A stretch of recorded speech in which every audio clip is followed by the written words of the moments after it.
Hello बच्चों, कैसे हो? होपफुली आप लोग अच्छे होंगे, मज़े में होंगे और मज़े में होने भी चाहिए।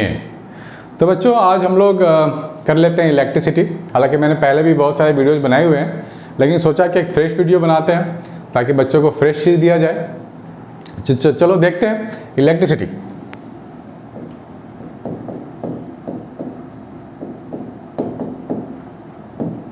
बिल्कुल स्टार्टिंग से कर रहे हैं रिवाइज हम लोग।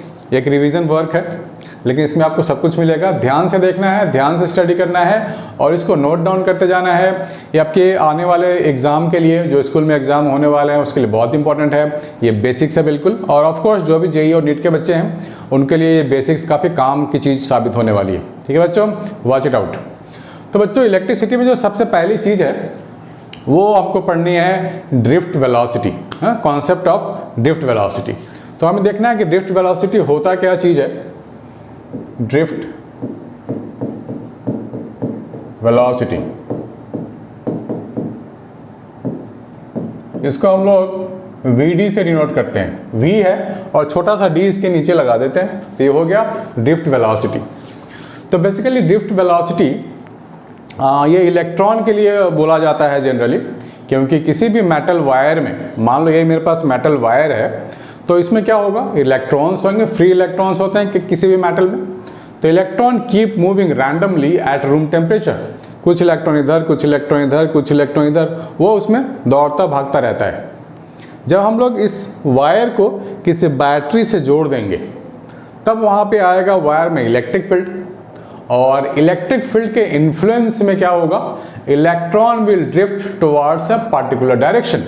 जो रैंडम मोशन था वो सीज हो जाएगा और एक पर्टिकुलर मोशन स्टार्ट होगा। उसको हम लोग डायग्राम में देख सकते हैं। हमारे पास एक वायर है ऐसा। वायर को जनरली सिलेंडर लेते हैं, इसलिए मैं सिलेंडर के तौर पे दिखा रहा हूँ। तो क्या होगा, रैंडम वेलोसिटी, कुछ वेलोसिटी इधर होगी इलेक्ट्रॉन की, कुछ इधर होगी, राइट, U1 U2 ऐसा कुछ वेलोसिटी चलेगा, U3 एंड U4, ऐसा ऐसे रैंडम वेलोसिटीज़ होंगे। लेकिन जब हम लोग इस वायर को जोड़ देंगे किसी बैटरी से, ये हम लोगों ने बैटरी से ऐसे जोड़ दिया, इस वायर की लेंथ है L और क्रॉस सेक्शन एरिया है A, बैटरी की वोल्टेज है V। तो ये बिग साइड तो पॉजिटिव साइड होता है और स्मॉल साइड नेगेटिव होता है, ये क्लास 10 से पढ़ते आ रहे हैं हम लोग। तो ऐसा करने से क्या होता है, वायर के पास ये वाला जो एंड है वो पॉजिटिव एंड हो जाएगा और ये वाला एंड नेगेटिव एंड हो जाएगा। ठीक है, that means electric field is like this, from positive to negative. तो अब इलेक्ट्रॉन यानी कि कोई भी चार्ज पार्टिकल अगर होगा तो इलेक्ट्रिक फील्ड के अकॉर्डिंग उस पर फोर्स लगेगा। इलेक्ट्रिक फील्ड तो फोर्स लगाते हैं किसी भी चार्ज पार्टिकल पे, तो इलेक्ट्रॉन पे भी फोर्स लगेगा। और इलेक्ट्रॉन कैसा होता है, नेगेटिव चार्ज होता है, तो नेगेटिव चार्ज पे फोर्स हमेशा लगता है opposite to the electric field. तो यहाँ जो इलेक्ट्रॉन होंगे वो अपोजिट फोर्स फील करेंगे, इस तरफ जाना चाहेंगे। ये इलेक्ट्रॉन है, तो इलेक्ट्रॉन को रफली कितना डिस्टेंस ट्रैवल करना होगा, लेंथ L का डिस्टेंस ट्रैवल करना, और रफली की बात हो रही है क्योंकि ये माइक्रो लेवल में काम है, या यूं कह लो एंगस्ट्रॉम लेवल में काम है। तो यहाँ पर कोई भी चीज़ 100% सही नहीं हो सकता। कुछ इलेक्ट्रॉन यहाँ होंगे तो उसके लिए डिस्टेंस कम होगा, यहाँ से इलेक्ट्रॉन, तो रफली हम लोग एक बात करते हैं कि चलो L लेंथ ट्रैवल करेंगे total under the influence of electric field. तो करंट कैसे होगा, current of course movement of charge से ही होता है। तो यहाँ पे इलेक्ट्रॉन है, चार्ज पार्टिकल, वो करंट को कैरी करेगा, वो मूव करेगा। तो आप लोग जब भी ड्रिफ्ट वेलोसिटी के एग्जाम में डेरिवेशंस आते हैं, या फिर खैर अभी तो MCQs होने वाले हैं, तो इसमें से बहुत सारे क्वेश्चन निकल के आ सकते हैं। फाइनल एग्जाम जब होगा उसमें डेरिवेशन भी आ सकते हैं, तो हमारे को डेरिवेशन भी आनी चाहिए समझ में और पूरी कहानी समझ में आनी चाहिए, तभी आप इसका कुछ ऑब्जेक्टिव में MCQ वाले आंसर दे सकते हो। एक्चुअली MCQ सॉल्व करना इज नॉट इजी जॉब, आपको पूरी इन्फॉर्मेशन होनी चाहिए, पूरा कॉन्सेप्ट क्लियर होना चाहिए, तभी आप MCQ सॉल्व हो पाएगा, अदरवाइज मुश्किल होता है। सब्जेक्टिव क्वेश्चन में फिर भी कुछ ना कुछ आप लिख सकते हो। चलो बात करते हैं आगे। तो electron moving from negative side of the rod या फिर wire to the positive side, cross section area A है। यहाँ पर सारे चीज़ डिफाइन कर लो। A क्या है, cross section area of wire. L क्या है? लेंथ ऑफ वायर है। एन इसमें ले लो number of free electron. N क्या है? Number of free electron. और एन क्या है? Number density of electron.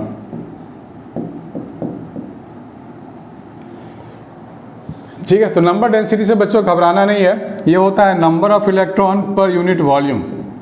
Number of electron per unit volume. ठीक है, तो यहां पर हमें क्या देखने को मिला? जो करंट होगा, करंट क्या होता है? चार्ज बाय टाइम होता है, राइट? बचपन में पढ़ा था ना, चार्ज अपॉन टाइम। अब चार्ज क्या होगा यहाँ पे? चार्ज तो वही होगा जो पूरा इलेक्ट्रॉन के पास होगा। अब पूरा इलेक्ट्रॉन की बात करें तो कितना होगा हमारे पास? n नंबर ऑफ इलेक्ट्रॉन है, तो चार्ज कितना होगा? n into charge of 1 electron, यही होगा। पहले आप इसको डायग्राम ड्रॉ कर लो बच्चों, फिर हम आगे करते हैं।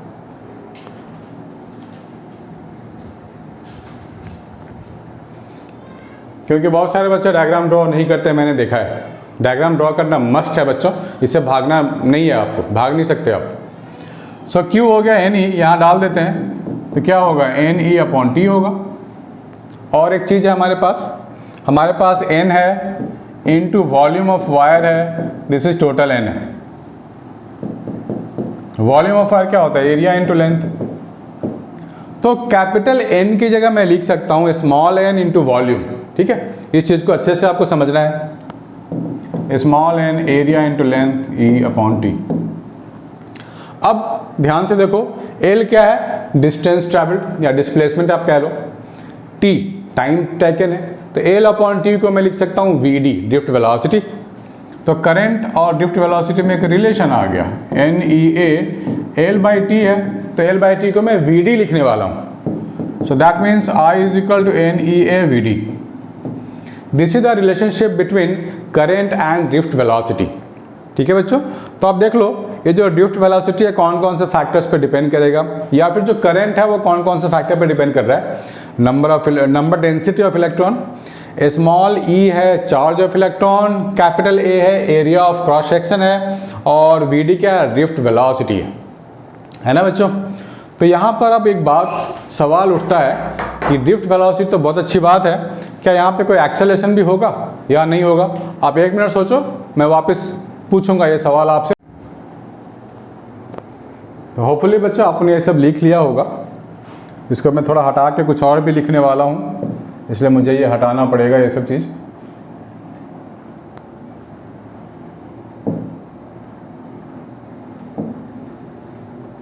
हाँ, तो हम लोग बात कर रहे थे ड्रिफ्ट वेलोसिटी, तो क्या यहाँ पे एक्सेलरेशन नहीं होगा?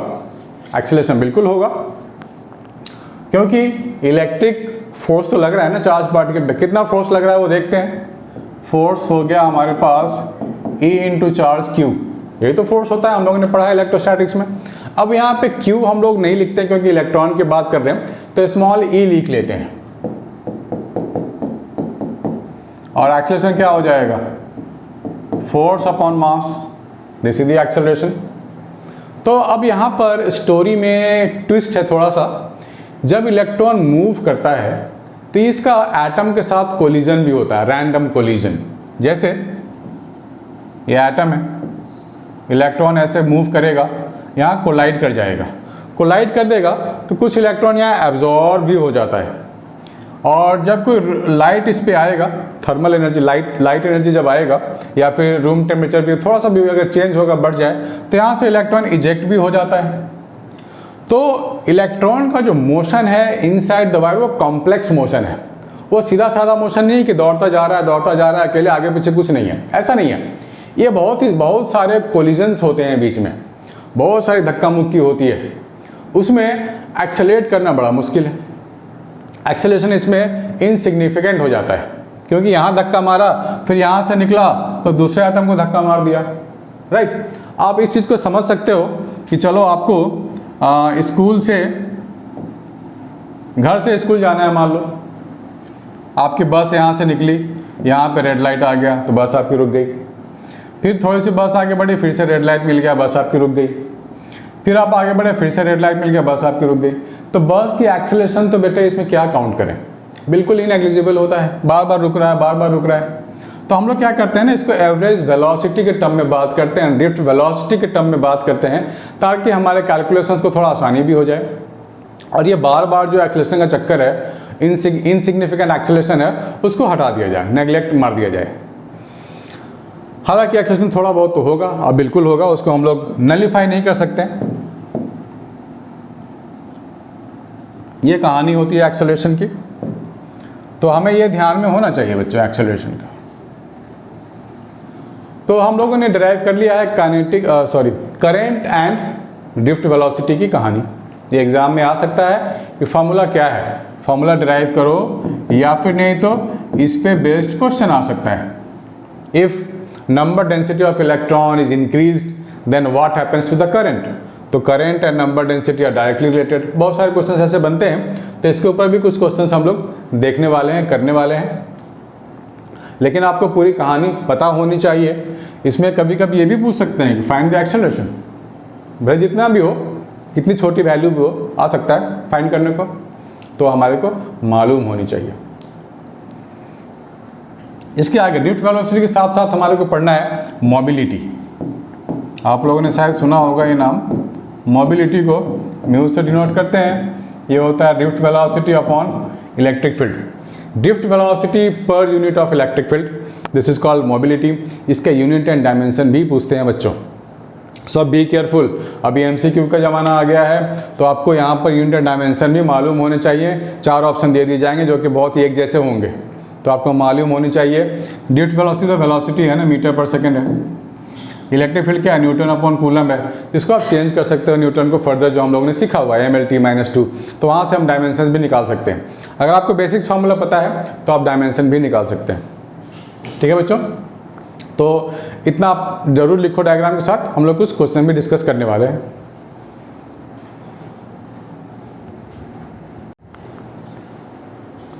हाँ बच्चों, एक क्वेश्चन आ गया है हमारे पास। 2 conducting wires X and Y of same diameter. Same diameter में दोनों का क्रॉस सेक्शन एरिया सेम होगा, but with different materials are joined in series across the battery. 2 wire को सीरीज में जोड़ दिया गया है ना, दैट मीन्स ये ऐसा वायर है और एक ऐसा वायर है। If the number density of electrons in X is twice that of Y, यानी कि NX is equal to 2NY, और ड्रिफ्ट वेलोसिटी का रेशियो निकालो। देखो कितना इजी क्वेश्चन आ गया ना। हमारे पास फॉर्मूला हम लोगों ने किया था NEAVD, ये वाला। तो यहाँ पे क्या लिख सकते हैं हम लोग, I/N EAVD, यानी कि VD and N are inversely related. ये तो हम लोग X और Y के लिए कर सकते हैं, काम कर सकते हैं ना।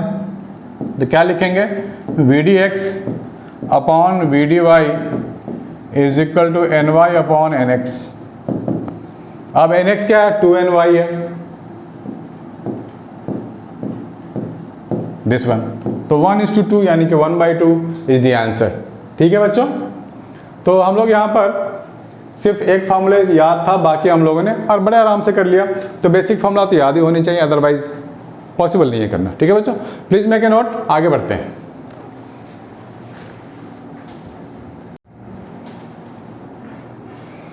हाँ बच्चों, ये दूसरा क्वेश्चन है। इसमें बोला गया है obtain the relation between the terms drift velocity and relaxation time electric field. 3 चीज़ों को रिलेट करना है। क्या क्या है, फिर से देख लो, drift velocity, relaxation time, electric field, ये 3 चीज़ें हैं। तो बच्चों सबसे पहली बात यह है कि जब इलेक्ट्रिक फील्ड होगा उसमें चार्ज पार्टिकल होगा, तो इलेक्ट्रिक फील्ड चार्ज पार्टिकल पे क्या करेगा, फोर्स एक्सर्ट करेगा। तो सबसे पहला काम इलेक्ट्रिक फील्ड को इन्वॉल्व करने का वही है कि हमें फोर्स का फॉर्मूला लिखना पड़ेगा। और फोर्स का फॉर्मूला क्या लिखेंगे, E × E, small E. This is the force acting. Force का क्या मतलब हो गया, मास इंटू एक्सेलरेशन हो गया। ठीक है, तो एक्सेलरेशन मैंने लिख लिया,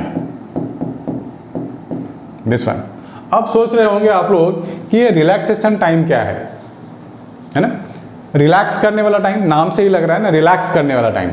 देखो यहाँ पे रिलैक्स का मतलब ये हो गया कि देखो इलेक्ट्रॉन तो रैंडमली मूव करता रहता है, इलेक्ट्रॉन है ये मूव कर रहा है, किसी एटम को धक्का मारा, कोलाइड किया, फिर यहाँ से निकला, दूसरे एटम को धक्का मारा, तो यहाँ से यहाँ तक का जो डिस्टेंस है ना वो कोलिजन फ्री है। ये कोलिजन यहाँ तो नहीं हो रहा है ना, यहाँ भी नहीं हो रहा है, तो बहुत सारे ऐसे गैप्स हैं जहाँ पर कोलिजन नहीं हो रहा है। उस टाइम पीरियड को हम लोग बोलते हैं average relaxation time. Got it? जब ये धक्का मारता है ना तो वहाँ फिर इलेक्ट्रॉन क्या होता है, एटम में एब्जॉर्ब हो जाता है, वहाँ वो आराम करता है, फिर यहाँ से निकलेगा तो यहाँ धक्का मारेगा, यहाँ थोड़ा आराम करेगा, फिर बाहर निकलेगा। It keeps happening.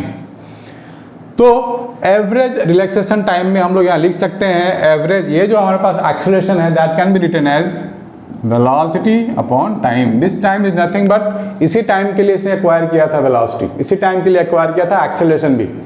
तो ये बहुत सारे टाइम ऐसे होते हैं, तो सारे टाइम को मिला देंगे तो उसको बोलते हैं average relaxation time, average relaxation time. तो हमारे पास आ गया Vd is equal to E/m into T, है ना। ये फॉर्मूला भी यूजफुल है, ये डेरिवेशन भी यूजफुल है, प्लीज इसको नोट कर लो। कोई भी डाउट है तो बिंदास बोलो, इसको नोट कर लो बच्चों।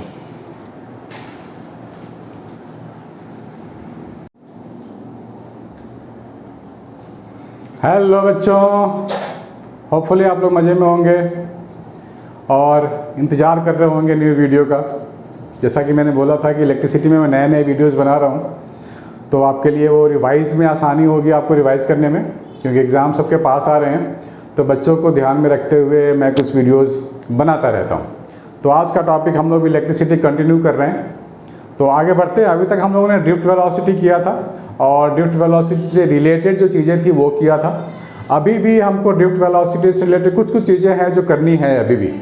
अभी हम लोग ओम्स लॉ में आएंगे और ओम्स लॉ के स्टार्ट करेंगे, उसको हम लोग फिर ड्रिफ्ट वेलोसिटी से भी रिलेट करके हमें देखना पड़ेगा, उस पर भी क्वेश्चंस आते हैं बच्चों। ठीक है, तो स्टार्ट करते हैं। हमारे पास है ओम्स लॉ।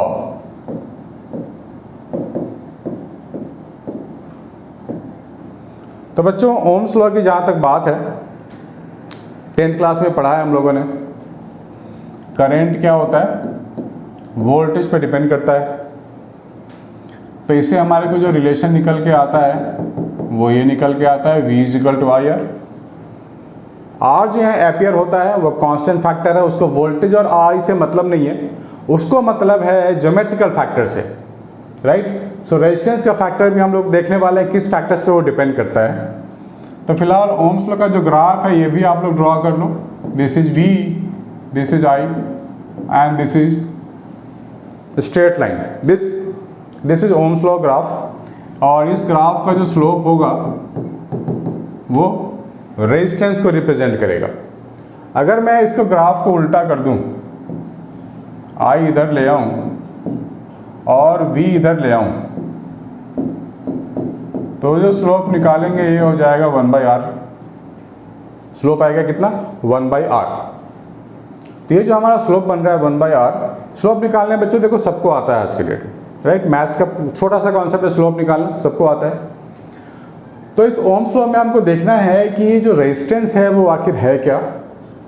तो factors on which resistance depends. तो रेजिस्टेंस किस पे डिपेंड करेगा, लेंथ L पे डिपेंड करेगा। किसी भी वायर की जो रेजिस्टेंस होती है, तो बेसिकली आप लोग रेजिस्टेंस से क्या समझते हो, रेजिस्टेंस क्या होता है। रेजिस्टेंस बेसिकली होता है जो चार्ज फ्लो कर रहा होता है मेटल्स में, यानी कि हम इलेक्ट्रॉन की बात कर रहे हैं। हमने अभी देखा था इसके पहले, electron try to drift from negative side to the positive side of the conductor under the influence of electric field. So during the motion from one end to the other, it suffers millions of striking, millions of collision वहाँ पे होता है। यानी कि उसको resistance मिल रहा है flow होने में, that becomes a resistance of the entire wire। तो वो डिपेंड करेगा लेंथ L पे। जितना ज़्यादा लेंथ L होगा, जितना ज़्यादा डिस्टेंस उसको जाना पड़ेगा इलेक्ट्रॉन को, कोलिजन उतनी ज़्यादा होगी, रेजिस्टेंस भी ज़्यादा होगा। और अगर मोटा वायर हो, बड़ा क्रॉस सेक्शन वाला वायर हो, तो मूवमेंट उसके लिए थोड़ी आसान होती है। ऑब्वियस सी बात है, बड़े गेट से निकलना थोड़ा आसान है एज़ कम्पेयर टू पतले वाला गेट से निकलना। तो कोलिजन के चांसेस बड़े वाले गेट में कम होता है, यानी कि रेजिस्टेंस कम हो जाता है, राइट। आपको ध्यान में रखना, मोटा वायर के रेजिस्टेंस कम, पतली वायर की रेजिस्टेंस ज़्यादा। ये हो गया क्रॉस सेक्शन। क्रॉस सेक्शन ये वाला एरिया होता है क्रॉस सेक्शन, इसके फेस का एरिया। ये अगर मोटा हो जाए तो रेजिस्टेंस कम हो जाएगा। दोनों फैक्टर्स को मिला देंगे तो क्या लिखेंगे, L/A, और we can say R is equal to rho L/A, this one. ये हमारे पास है रेजिस्टेंस, ठीक है बच्चों। तो इस फैक्टर्स को ध्यान रखना। रो को बोलते हैं रेजिस्टिविटी, दिस इज रेजिस्टिविटी। ये डिपेंड किस पे करता है, material of the wire and temperature. Material of the wire and temperature, इस पर डिपेंड करता है। तो अभी हम लोग थोड़ा सा आगे बढ़ते हैं, इसको आप लोग नोट कर लो बच्चों, दोनों ग्राफ को, इन सारी चीज़ों को। अभी हम लोग वापस ड्रिफ्ट वेलोसिटी पे आने वाले हैं और देखते हैं कि ड्रिफ्ट वेलोसिटीज़ को यूज़ करके कैसे हम लोग ओम्स लॉ तक पहुंचते हैं। उसमें हमें आर का क्या एक्सप्रेशन मिलता है, जो मास टाइम के रिस्पेक्ट में भी आने वाला है। इसको नोट कर लो बच्चों।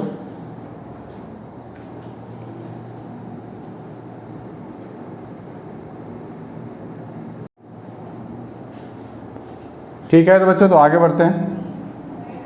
तो सबसे पहले आप टॉपिक लिख लो कि using drift velocity concept derive Ohm's law. लिख लो, using drift velocity concept derive Ohm's law. तो बच्चों वापस उसी डायग्राम में आते हैं, जब हमारे पास एक ऐसा वायर होता है, बैटरी होता है, positive and negative end voltage V है, this is positive and negative and this is the electric field and this is the length, this is area of cross section A। अब electron यहाँ पर electric field के influence में move कर रहा है, that means electron के पास थोड़ा सा कुछ तो एक्सेलरेशन तो जरूर होगा। तो लिख सकते हैं हम लोग force is equal to mass into acceleration. अब ये जो फोर्स है वो ऑफ कोर्स इलेक्ट्रिक फील्ड वाला ही फोर्स होगा, E इंटू क्यू होता है चार्ज ऑफ इलेक्ट्रॉन। यहाँ से हम लोगों ने एक्सेलरेशन निकाल लिया E/m, this is the acceleration of electron, this one. अब एक्सेलरेशन को क्या लिख सकते हैं हम लोग, Vd upon time and average velocity upon time, this is acceleration. हालांकि एक्सेलरेशन बहुत ही कम होता है, बहुत ही थोड़ा सा हो पाता है, जो इनसिग्निफिकेंट होता है। तो इससे मेरे को एक और फॉर्मूला मिल गया ड्रिफ्ट वेलोसिटी का in terms of electric field. ठीक है, इलेक्ट्रिक फील्ड और ड्रिफ्ट वेलोसिटी का रिलेशनशिप भी पूछा जा सकता है।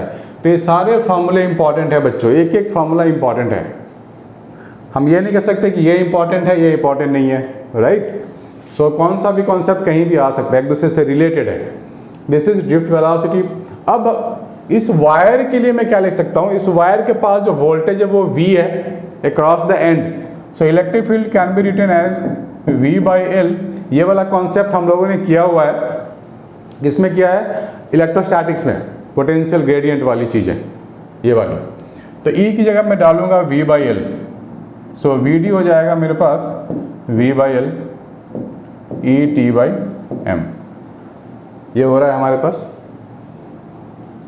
Vd। तो ये मेरे पास देखो यहाँ पर आ गया हमारे पास V वोल्टेज, यहाँ है ड्रिफ्ट वेलोसिटी। तो हम लोगों ने जो लास्ट टाइम डिराइव किया था I is equal to NEAVD, ये हम लोगों ने डिराइव किया था। यहाँ से मैं Vd उठाऊंगा तो क्या मिलेगा, I अपॉन NEA मिलेगा। इसको मैं Vd की जगह डालने वाला हूँ I upon NEA, this one. तो यहाँ से मेरे को मिल जाएगा I L into M upon N E² AT, this is your V। अगर हम लोग कंपेयर करते हैं, देखो I है यहाँ, V है इज इक्वल टू I है। अब ये पूरा का पूरा जो फैक्टर है ये रेजिस्टेंस है, दिस इंटायर थिंग। इसको मैं मार्क कर देता हूँ, this entire thing is nothing but resistance, this is V is equal to I R, where R is equal to, मुझे क्या मिल गया, ml अपॉन n e square AT, this is the resistance of this wire. अब अगर हम लोगों ने देखा है, अभी अभी देखा था R is equal to rho L by A, अब यहाँ से रेजिस्टिविटी भी आप निकाल सकते हो, खैर ओम्स लॉ तो आ चुका है, अब यहाँ से आप रेजिस्टिविटी भी निकाल सकते हो। तो R is equal to rho L by ए,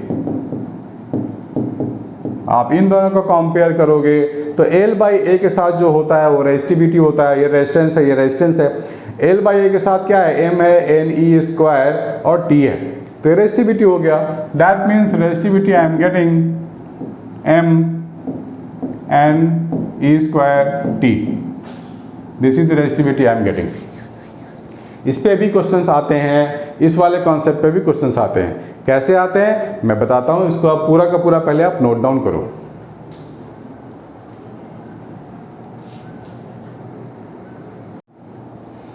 ठीक है बच्चों, तो आगे बढ़ते हैं। इन दोनों को छोड़ता हूं, बाकियों को मैं हटा देता हूं, क्योंकि अभी इनका बार बार रेफर करना पड़ेगा हमें।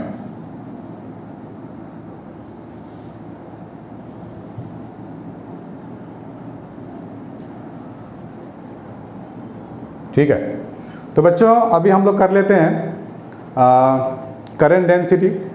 एक नया टर्म आपको सुनने को मिलेगा, करंट डेंसिटी। और हमारे को एक और टर्म करना है, Ohm's law in vector form. लिख लो, Ohm's law in vector form.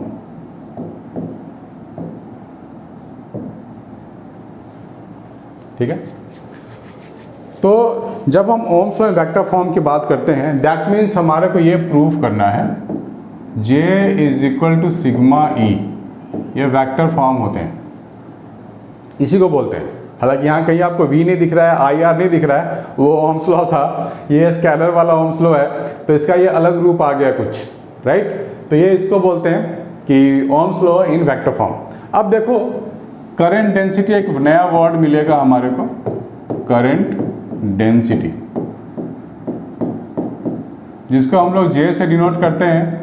ये होता है current upon area, current per unit area, इसको बोलते हैं करंट डेंसिटी। अब देखो यहाँ पे I तो हम लोगों ने फाइंड किया हुआ है ना, I हम लोगों ने क्या फाइंड किया हुआ है, NEAVD है, तो एरिया कट हो गया, this is NEVD, this is J is equal to NEVD, this is our current density. बढ़िया है। अब हमारे पास इलेक्ट्रिक फील्ड के टर्म में भी तो है ना, इलेक्ट्रिक फील्ड के टर्म में हमारे पास था duet velocity, that is EET by M। यहाँ हम लोग डाल सकते हैं, तो हमें J क्या मिल जाएगा, NEVD, that means EET by M, ये हमारे को मिल रहा है J, right, NE square ET upon M, this is current density.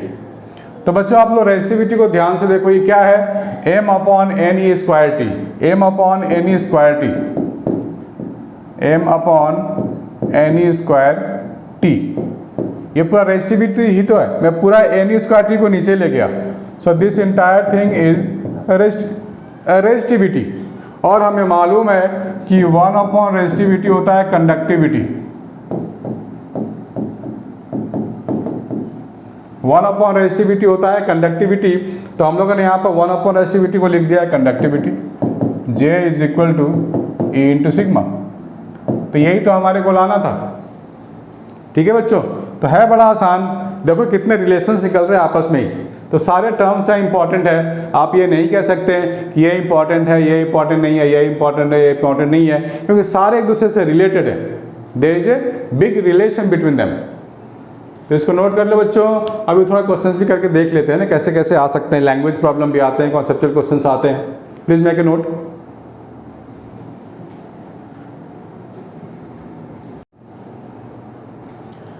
तो बच्चों अब सवाल ये उठता है कि टेम्परेचर रेज किया जाए तो इससे रेजिस्टेंस पे क्या फ़र्क पड़ता है।